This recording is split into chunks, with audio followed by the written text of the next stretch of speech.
আমাদেরকে মিলিয়ে করতে হবে, ডিরেক্টরদেরকে উৎসাহ দিতে হবে, ডিরেক্টরদের পাশাপাশি প্রডিউসারকে দিতে হবে। সমস্ত শিল্পী মিলে সব ধরনের যার যার যে ধরনের ক্যারেক্টার যায় তাকে সেভাবে ক্যারেক্টার দিয়ে তাদেরকে কাজ করানো উচিত আমি মনে করি। তারা অনেকে দেশে বাইরে আছে, অনেকে দেশের মধ্যে আছে, তো তাদেরকে অনেক মিস করছি।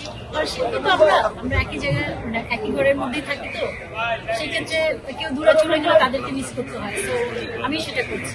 এটুকু একজন শিল্পী হিসেবে সমস্ত শিল্পীদেরকে নিয়ে ডিরেক্টরদেরকে উৎসাহ দিতে হবে। মেনলি আমাদেরকে মুভি করতে হবে। আমাদের এই চেহারা দেখার লাভ নাই। মুভি যদি না করি এই চেহারা দেখার কি লাভ আছে বলেন?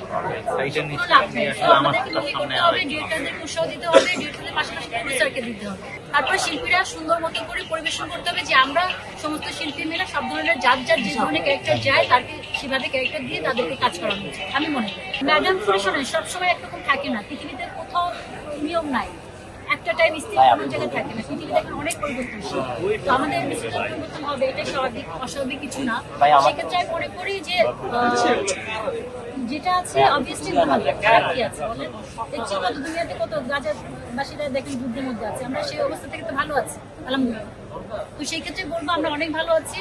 এখন সমস্ত শিল্পীদেরকে মিলে ডিরেক্টর প্রডিউসারদেরকে বলতে হবে আপনারা আসেন সুন্দর মতো আমাদেরকে নিয়ে কাজ করেন, জুনিয়র সিনিয়র সবাইকে নিয়ে কাজ করেন, এটাই চাও। কারা জিততে পারে? সবাই তো আমার, তো সবাই জিতলে আমি খুশি। শোনেন, একটু পরে গাছের পাতা আল্লাহর হুকুম ছেড়ে নড়ে না, তো আমি বললে কি হবে? শুধু শুধু মুখ নষ্ট হবে। হ্যাঁ, তো এটুকু বলতে পারি, যারা জিতবে সে আমার ব্যাপার। আল্লাহ যদি আমাকে হায়াত দেয়, আমি যদি বেঁচে থাকি, আমার মায়ের জন্য সবাই দোয়া করবেন। আমি আমার মাকে নিয়ে আছি বর্তমান। এছাড়া আমার ইচ্ছে আছে যে আমি এই ক্যামেরার পিছনে কাজ করি। এটা ইচ্ছে আমার আছে। আমার ঘরের সৌন্দর্যটা সবসময় থাকবে, এটাই তো চাই, তাই না? তো সেই ক্ষেত্রে ঘরে একটু কালার চেঞ্জ হতে পারে, কালারটাকে আবার চেঞ্জ করা যেতে পারে।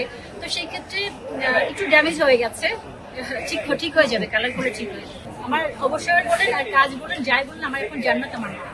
সব মাকে নিয়ে আছে। আমি আসছি ভোটটা শুধু দিতে, মানে আমার রেসপন্সিবিলিটি, আমার দায়িত্ব শিল্পী হিসেবে এই জন্য আসছি। মাকে রেখে এসে এবং বাসা চলে